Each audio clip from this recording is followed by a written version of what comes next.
Hello everyone. हमने कल fire and ice की समरी की थी। मैंने आपको स्टेंजा रीड करके बताया था। आज हम करेंगे उसके important questions and answers.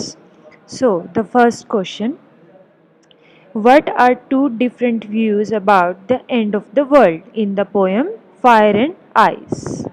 So the answer will be two different views of people regarding the end of the world are fire and ice. Example, i.e. by desire and hatred. Okay, as poet mentioned in the very first stanza, so the answer is this. Second question, what does the poet think about the end of the world? So the answer is कि poet end of the world के बारे में क्या सोचता है.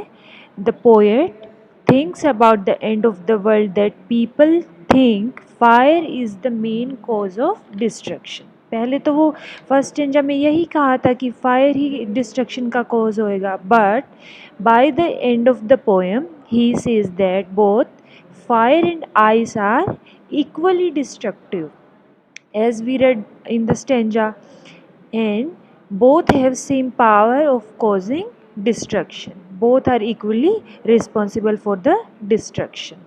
Question number 3, what do fire and ice symbolize in the poem Fire and Ice? मैंने कल भी बताया था आपको कि फायर एंड आइस पोइट ने किस लिए यूज़ किए, एज ए सिंबल यूज़ किए हैं, क्योंकि इनके बहुत डीप मीनिंग्स हैं. सो fire and ice are symbolized here. Fire stands for conflict, fury, intolerance, insensitivity, while ice stands for greed, avarice, lust, rigidity, coldness, indifference, and hatred. Okay, all of these are seven deadly sins, as we say. आपने सुना ही होगा कि अलग अलग, जैसे grid रहता है, avarice रहता है, लस्ट रहता है, इंटॉलरेंस है, गुस्सा आता है, किसी के साथ कन्फ्लिक्ट होता है आपका.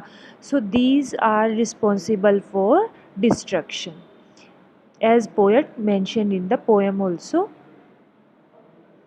Question number 4, what can fire destroy the world? How fire can destroy the world?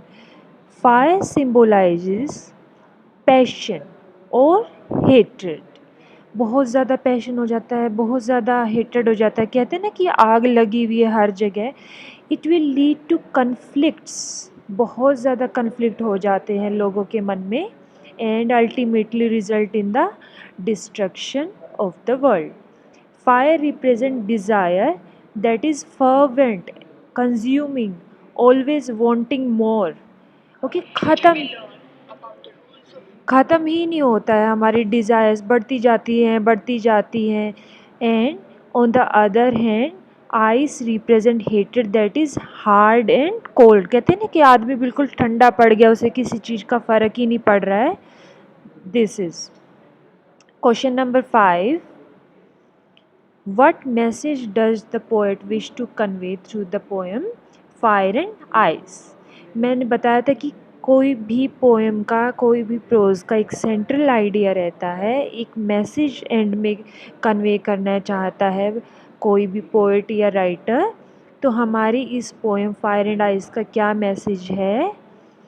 The poet presents to possibilities. वो दो अलग अलग सिनेरियोज, दो अलग अलग पॉसिबिलिटीज़ के बारे में बात करता है about the end of the world.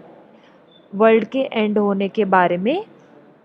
It will be either due to fire and ice. उन्होंने दो बातों के बारे में बताया कि या तो वर्ल्ड फायर से एंड होगा या फिर आइस के through. He prefers first as he believes the world will end with fire, but at the end he also says that ice is also responsible for the destruction of world. Today, question number 6, today's world is conflict ridden. बहुत ज़्यादा conflict है पूरे के पूरे world में. People fight over various issues, हर रोज़ कोई ना कोई लड़ाई, कोई ना कोई इशू उनका रहता है। And there is no peace in the world, को बिल्कुल भी शांति नहीं है, हर जगह हसल बसल अनार्की। एक्सप्लेन या describe based on your reading of the poem fire and ice. तो इसमें कह रहा है कि ये ऐसा क्यों है, अपनी पोएम के थ्रू आप ऐसा एक्सप्लेन करें। Okay, hatred. Hatred is predominant issue in today's world. Hatred क्या है, सबसे ज़्यादा डोमिनेट करने वाला इशू है, हर जगह नफ़रत ही नफ़रत फैली हुई है। An A neighbor hates his neighbor, brother hates his brother, none is willing to forgive each other or tolerate each other. As a result of the hatred, we live in a very fermented world. Fermented world बहुत बिखरा हुआ, कहीं टुकड़ा कहीं पड़ा है, कहीं कुछ टूटा पड़ा है। टूटा इन द सेंस चीज़ों का टूटना नहीं, लोगों का टूटना, उनके बिलीव का टूटना, उनके विश्वास का टूटना। ठीक है। If hatred continues to rule our lives and world, nothing will remain intact, कि कुछ भी नहीं बचेगा अगर ये ऐसा ही चलता रहा तो। Are all our achievements will perish and world will come to an end, सब कुछ विनाश की तरफ आ जाएगा। If we have to save the world, अब पोइट मैसेज दे रहा है कि अगर ऐसा होता है तो हमें क्या करना चाहिए। If we have to save the world we need to learn how to forget and forgive. For this we need to have enormous amount of love, compassion and willing to tolerate the differences and learn to get along with each other. तो poet क्या कहना चाहता है कि हमें एक दूसरे के साथ क्या करना चाहिए, प्यार से रहना चाहिए, कंपैशन के साथ रहना चाहिए, एक दूसरे के साथ अच्छी भावना के साथ रहना चाहिए। हमें हमारी सहन शक्ति होनी चाहिए, डिफरेंसेस नहीं होने चाहिए एक दूसरे के साथ। Okay, question number 7, what does fire and ice stand for and what is the general opinion regarding the word. Fire stands for fury, fury रहते हैं गुस्सा, बहुत ज़्यादा, desire, lust, anger, avarice, cruelty, greed. And ice symbolizes hatred, coldness, rigidity, insensitivity and intolerance. So the general opinion regarding the world is that world will end in fire and some say in ice. Okay, I'm reading from the very last 3-4 lines. People who favor fire believe that it will be the heat and passion which will end the world, and on the other side, some people think that the ice which will freeze the world. Okay, question number 8. There are many ideas about how the world will end. Do you think the world will end someday? क्या आप सोचते हो कि एक दिन ऐसा होगा? Have you ever thought that what would happen if the sun got so hot that it burst or grew colder and colder? कि ऐसा होगा कि बहुत ज़्यादा गर्मी, सन बिल्कुल बहुत ज़्यादा हीट निकाल रहा है, सब कुछ अर्थ पे ज़्यादा हीट हो जाएगी, या दूसरा क्या रहेगा कि बहुत ज़्यादा ठंड होती जाएगी।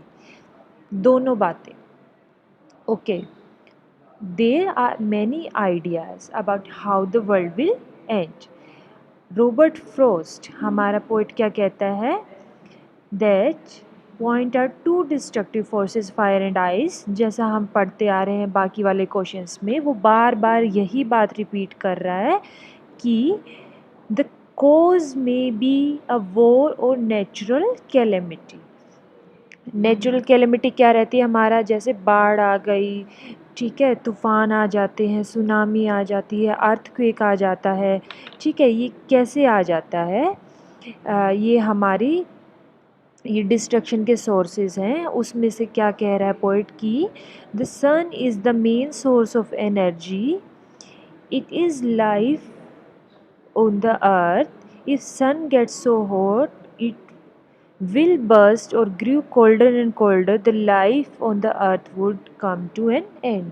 कि दोनों ही बातें हैं, या तो सन कि रेज़ इतनी ज़्यादा आएंगी, हीट इतनी ज़्यादा हो जाएगी, उससे डिस्ट्रक्शन हो जाएगी, या उसकी हीट बिल्कुल ही नहीं आएगी तो क्या रहेगा, हमारी अर्थ बिल्कुल ठंडी पड़ जाएगी। Okay, question number 9 for frost, what do fire and ice stand for? Here are some ideas. Fire and ice. Okay, I'm reading again the same question as I've told you. Okay, the rhyme scheme, rhyme scheme क्या रहेगी? Rhyme scheme आपकी रहती है कि एक word दूसरे words के match करता है, उसकी साउंड्स मैच करती हैं, एंड जैसा इसमें दिखा रखा है, जैसे फायर, फायर में IRE, and in desire in the end IRE, this match. Hate, sound भी सेम आ रही है, आप बोल के देखो, hate great same sound, and also लिखने में भी सेम आ रहा है, HATEGREAT same sound. Twice, TWICE, and ice, twice ice, and ice with suffice. तो हमारी राइम स्कीम क्या रहेगी पोएम की? ABAB, एंड इस वाले इन लाइन्स में B, the rhyme scheme brings out the contrasting ideas and separates them beautifully. Okay, so this are the questions from the stanza. Some say the end will end in fire, some say in eyes. From what I have tested of desire, I hold to those who favor fire. So what is the name of the poem? And the poet is, name of the poem is Fire and Ice, and composed by या written by Robert Frost. What are two destructive forces? हमारे दो destructive forces कौन से हैं? Fire and ice are two destructive forces according to the poet. What do they stand for? Fire stand for desire and ice stand for hatred. What does he favor? हमारा poet क्या favor करता है? Robert Frost supports the view that fire would cause the destruction of the world.